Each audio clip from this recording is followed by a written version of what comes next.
शुचौ देशे प्रतिष्ठाप्य स्थिरम् आसनमात्मनः नात्युच्छ्रितं नातिनीचं चैलाजिनकुशोत्तरम् तत्रैकाग्रं मनः कृत्वा यच्चित्तेन्द्रियक्रियाः उपविशयासने युञ्ज्यात् योगम् आत्मविशुद्धये। हरे कृष्ण। भागवत गीता के छठे अध्याय के 11वें और 12वें श्लोक पर हम आज चर्चा करेंगे। और ये जो श्लोक है दोनों, ये श्लोक बहुत ही ड्राई श्लोक है, लेकिन श्रील प्रभुपाद ने इस श्लोक को तात्पर्य के द्वारा टेस्टी बना दिया। और पिछले श्लोक में तो हम चर्चा कर रहे थे कि योगारूढ़ कैसे बनते हैं या उनकी प्रैक्टिसेस क्या क्या होती हैं जो योगियों की। और आज उसी को कंटिन्यू करते हुए भगवान इन दो श्लोकों में योगी आसन कैसे लगाता है, उसके आसन कैसे वो बैठता है और आसन कैसे लगाता है, सब कुछ उसके बारे में भगवान इन दो श्लोकों में चर्चा करेंगे।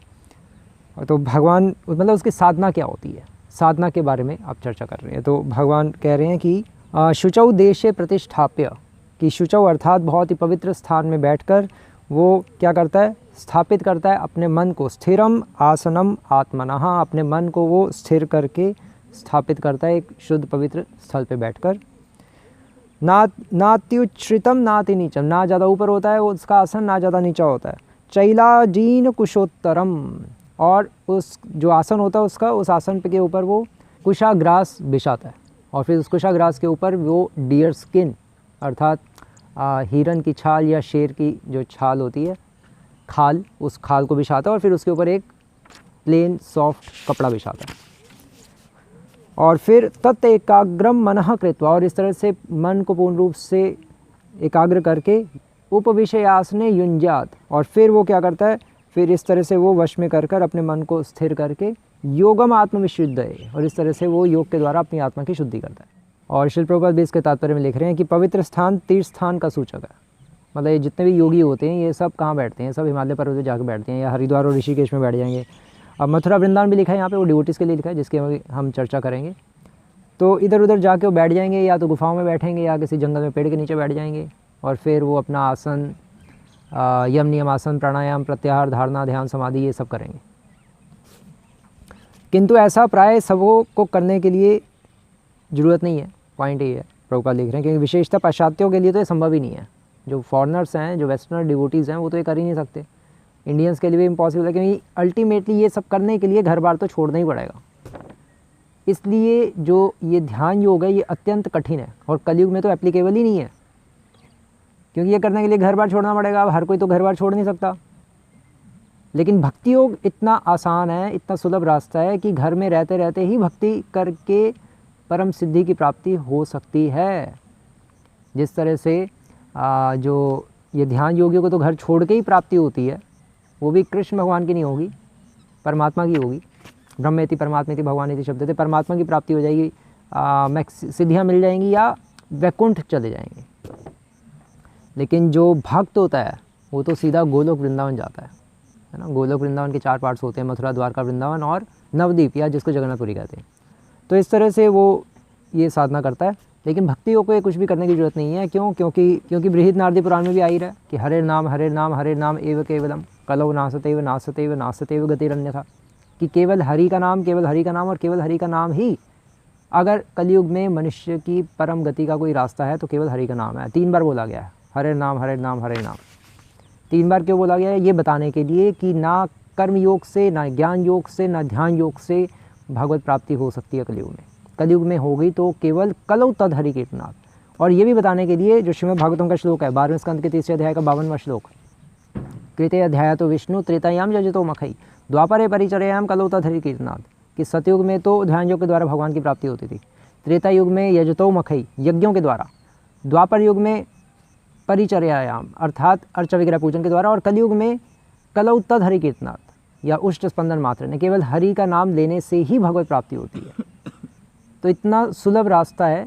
और कलयुग में तो एप्लीकेबल केवल भगवान का नाम लेना ही है, ध्यान योग नहीं है एप्लीकेबल, तो इसलिए वो करने की जरूरत नहीं है। श्रील प्रभुपाद भी इसके तात्पर्य में यही इसी पॉइंट पर एम्फेसाइज कर रहे हैं ये जो योग वगैरह का जो आसन वासन सब बताया गया, ये सब हमें करने की ज़रूरत नहीं है। लेकिन योगी ये सब करते हैं, भगवान क्यों बता रहे हैं यहाँ पर, ये बताने के लिए कि हमें सब कुछ करने की ज़रूरत नहीं है। भक्ति योगी को, भक्ति योगी को तो केवल श्रवणम कीर्तनम विष्णु, केवल भगवान का नाम लेना है और भगवान के बारे में सुनना है, और उसी से भगवान से आसक्ति हो जाएगी और योगियों से भी ऊपर का स्थान मिलेगा। तो ये इस श्लोक का एक जनरल मीनिंग है। अब हम इस श्लोक को गहराई से चर्चा करेंगे। तो भगवान इस श्लोक में कह रहे हैं कि शुचौ देशे प्रतिष्ठाप्य, कि शुचौ अर्थात जो डिवोटी है। अब भक्त के परिप्रेक्ष्य से इस श्लोक की हम चर्चा करेंगे। जो डिवोटी है उसके लिए इस श्लोक का, उसका भी तो कोई फ़ायदा होगा ही। मतलब भगवान ने तो गीता बोली सब डिवोटीज़ के लिए ही है। तो अभी इसको हम भक्त के दृष्टिकोण से, भक्त इस श्लोक को किस तरह से ग्रहण करता है हम उस पर चर्चा करेंगे। तो वो कैसे करता है? शुचौ देशे, शुचौ देशे का अर्थात है कि जैसे शिल प्रभुपाद लिख रहे हैं, वृंदावन, मथुरा, मायापुर, नवद्वीप, ये हमारे देश शुचौ देश है, पवित्र स्थान है। ऐसे स्थानों पर जाकर वो क्या करता है, या तो ऐसे स्थानों पर जाता है, लेकिन हमारा तो प्रीचिंग मूवमेंट है, तो हमें तो ऐसे स्थानों में जाकर बैठना नहीं है। प्रीचिंग पर्पज़ से जाना है, जैसे वहाँ टेम्पल्स हैं हमारे, और प्रीचिंग पर्पज़ से बैठना है तो अलग बात है। लेकिन हमें बैठना नहीं है, हमें तो मायापुर और वृंदावन लोगों को बांटना है, वहाँ खुद बैठना नहीं है जाके अभी। और अगर बैठना है शुचौ देशे, तो कैसे बैठना है? तो मन से बैठना है, भाव से वृंदावन में रहो। अभी भाव से हमें वृंदावन में रहना है। अन्यर मन मन मोर मन वृंदावन, चैतन्य महाप्रभु कहते थे कि अपने मन को ही हमें वृंदावन बनाना है। जैसे श्री प्रभुपाद अमेरिका में थे, न्यूयॉर्क में थे, या इधर उधर पूरे वर्ल्ड में ट्रैवलिंग कर रहे थे, लेकिन मन से वो कहाँ थे? मन से तो वृंदावन में ही थे, तभी तो वृंदावन को दूसरों को बांट पा रहे थे। और फिर भगवान कह रहे हैं कि प्रतिष्ठाप्य स्थिरम आसनम आत्मनः, अर्थात फिर वो क्या करता है, इस पवित्र किसी जगह पर बैठता है, किसी धाम में जाता है, या अपने मन को ही धाम बना देता है और बैठता है शांति से, और बैठकर क्या करता है, वो स्थापित करता है। स्थिरम आसनम आत्मनः, आसन पर स्थापित करता है। किसको स्थापित करता है? आत्मनः, अर्थात भगवान कृष्ण को आमंत्रित करता है, भगवान को अपने हृदय रूपी आसन पर बिठाता है। और वो आसन किस चीज़ का बना हुआ है? वो रस या भाव से बना हुआ है। भाव रूपी आसन पर भगवान को विराजता है। ये एक प्योर डिवोटी करता है। नाति उच्छ्रितम नाति नीचम, नाति उच्छ्रितम का अर्थ है कि उसका आसन ज़्यादा ऊपर नहीं होना चाहिए और ज़्यादा नीचे भी नहीं होना चाहिए। ज़्यादा ऊपर का क्या अर्थ है? ज़्यादा ऊपर का अर्थ है कि सेवा भावना को ज़्यादा ऊपर मत ले जाना, अर्थात अपने अधिकार से ऊपर मत ले जाना। ज़्यादा ही अगर ऊपर ले गए सेवा भाव को, तो फिर ज़्यादा ही रस आ जाएगा, तो उससे फिर क्या होगा? उससे फिर सहजिया बन जाओगे। या दूसरे शब्दों में कहने का अर्थ ये है कि हमें सेवा भाव इतना ज़्यादा नहीं लेके आना चाहिए कि वो सेवा भाव भोग भाव में परिवर्तित हो जाए और हम फिर राधे राधे करते हुए वृंदावन में डोलते हुए मिले। इतना ज़्यादा भी सेवा भाव नहीं लाना। अपने अधिकार में रहकर हमें भक्ति करनी है। और अधिकार कैसे पता चलेगा? अधिकार फिर हमें इस तरह से सुनने से पता चलेगा। और नाति नीचम, नाति नीचम का अर्थ है कि सेवा भाव की जो इंटेंसिटी है, जो तीव्रता है, उसको कम नहीं होने देना। वो कहीं नीचे ना हो जाए, कम ना हो जाए, वो हमेशा निरंतर बढ़ते रहना चाहिए। और लेकिन फिर बढ़े भी तो ऐसा ना बढ़े कि आप सीधा 3 लाख नाम जप करते हुए राधा कुंड पे मिलो। वो ज़्यादा सेवा भाव, वो भी गलत है। सेवा भाव हमेशा एक मर्यादा के अंतर्गत होता है, और वो मर्यादा क्या है? वो उसको अधिकार कहते हैं। और अधिकार हमें हमेशा जो हमारे शिक्षा गुरु दीक्षा गुरु होते हैं उनकी गाइडेंस में रहकर हमें भक्ति करनी चाहिए।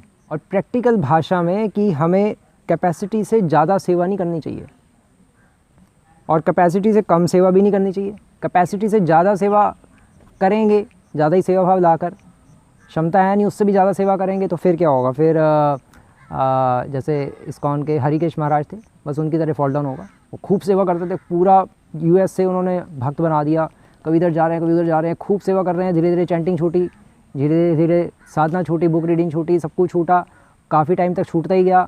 हरि नाम में टेस्ट नहीं आया, बुक रीडिंग में टेस्ट नहीं आया, भक्ति में टेस्ट आना बंद हो गया, लोगों को प्रीचिंग कर रहे हैं, खींच रहे हैं, और फिर क्या हुआ? उससे फ्रस्ट्रेशन हुई, फ्रस्ट्रेशन से क्या होगा? फॉल डाउन होगा।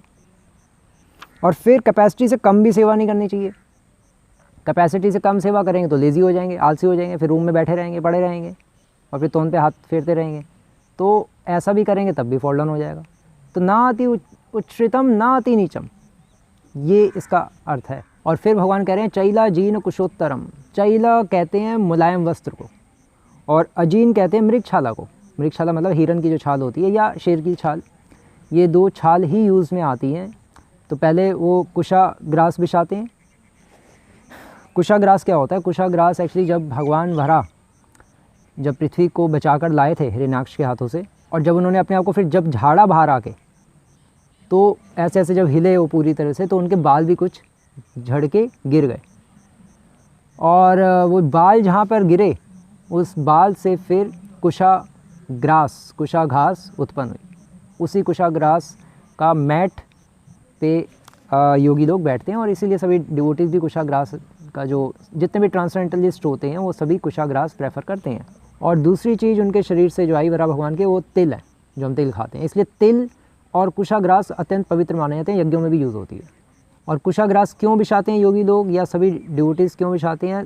क्योंकि अगर कुशाग्रास योगी लोग नहीं बिछाएंगे नीचे, तो उनकी बॉडीली एयर्स जो है वो डिस्टर्ब हो जाएंगी, प्राण अपान समान जो भी एयर्स हैं सब हिल जाएंगी, और फिर वो प्राण को अपान में, अपान को समान में वो सब नहीं कर पाएंगे, और उनका सब योगाभ्यास सब वो ख़त्म ही हो जाएगा। और डियर स्किन या टाइगर स्किन क्यों बिछाते हैं योगी लोग? क्योंकि डियर स्किन या टाइगर स्किन बिछाने से कोई सांप या बिच्छू आसपास फटकता भी नहीं है, इसीलिए सभी योगी लोग ये स्किन जो छाल होती है हिरन की या शेर की बिछाते हैं नीचे, और उसके ऊपर सबसे नीचे कुशाग्रास होती है, और उसके ऊपर फिर ये छाल, उसके ऊपर कपड़ा, और उसके ऊपर बैठकर फिर वो अपना मेडिटेशन लगाते हैं। चैला जीन कुशोत्तरम, और डिवोटीज़ के लिए इसका क्या अर्थ है? डिवोटीज़ के लिए अर्थ है कि कुशोत्तरम अर्थात कुशाग्रास, सबसे नीचे कुशा बिछाते हैं, तो सबसे नीचे अर्थात जो डिवोटी होता है वो हमेशा दीन होता है, इसलिए वो अपने अंदर दीनता का भाव रखता है।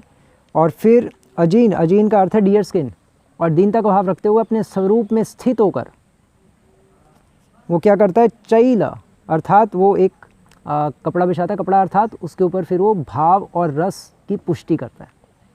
दीनता के द्वारा ही स्वरूप की प्राप्ति होती है, और जब स्वरूप में व्यक्ति स्थित हो जाता है, और तो तभी वो एक रस, उसको हायर टेस्ट की प्राप्ति होती है, जिसको रागानुगा भक्ति कहते हैं। और फिर तत्र एकाग्रम मनः कृत्वा, और फिर वो अपने मन को एकाग्र करके, किस पर एकाग्र करके? दास भाव पर एकाग्र करके, कि मैं भगवान का दास हूँ। इस दास से भाव की अनन्यता के ऊपर फिर वो अपने माइंड को फिक्स करता है कि मैं भगवान का दास हूँ, जीवे सूर्य कृष्ण नित्य दास। और फिर भगवान कह रहे हैं कि यत चित्तेंद्रिय क्रिया, और इस तरह से वो अपने इंद्रियां, मन और बुद्धि, इन तीनों से अपनी स्वार्थ की भावना, स्वार्थ की जो वासना है वो हटाता है। कैसे? अब हरि दर्शन की लालसा उत्पन्न करके अपने हृदय में। और फिर भगवान कह रहे हैं कि उप विषयासने युंजात, कहने का अर्थ ये है कि इस तरह से वो जब भगवान को अपने हृदय में रस या भाव रूपी आसन पर स्थित करता है, तो फिर भगवान के वो निकट वो भी बैठता है। उप विषयासन है, वो भी फिर भगवान के निकट बैठता है, अर्थात वो भगवान के चरणों में स्थित होता है। इस तरह से, इस भावना के साथ, जब जिसकी ऐसी भावना होती है वो ही अपने आप को भगवान के चरणों में स्थित समझता है, जो समझता है कि मैं भगवान का दास हूँ, जिसको पूर्ण रूप से अनुभव हो चुका है। और इसलिए फिर भगवान कह रहे हैं कि योगम आत्मविशुद्ध है।